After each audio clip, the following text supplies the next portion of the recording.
Siis mua on jäänyt mietityttää toi viime syksyinen niin Fennovoima-kuvio. Siinä oli jotain vähän omituista. Se on ollut kyllä jännä tarina, kun eihän toi viime syksy ollut edes ensimmäinen omituinen vaihe. Niitä omituisia vaiheita on ollut 5 vuoden ajan. Kaikki on muuttunut.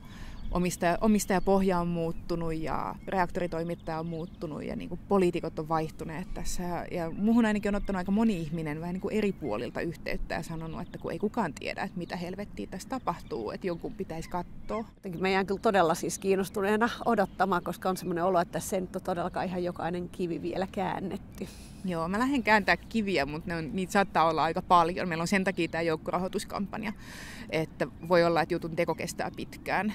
Tutkivan jutun kanssa ei oikein tiedä, että mihin siinä sitten lopulta päätyy, mihin täytyy matkustaa ja mitkä ne johtopäätökset on. On mahdollista, että tässä on iso salaliitto takana, jota lähden nyt sitten murtamaan, että kuka käärii rahat omituisesta Fennovoima-hankkeesta. On mahdollista, että kukaan ei ole pahuuttaan tehnyt yhtään mitään, mutta lopulta me veronmaksajat maksamme tästä sitten laskun, kun homma kaatuu. Tai sitten voi olla, että homma ei kaadu, kaikki menee hyvin ja me ollaan ihan turhaan on oltu tästä huolissaan ja lopulta saamme sitten 20 vuoden päästä ihanaa halpaa sähköä kaikille. Se on varmaan joku näistä 3 vaihtoehdosta.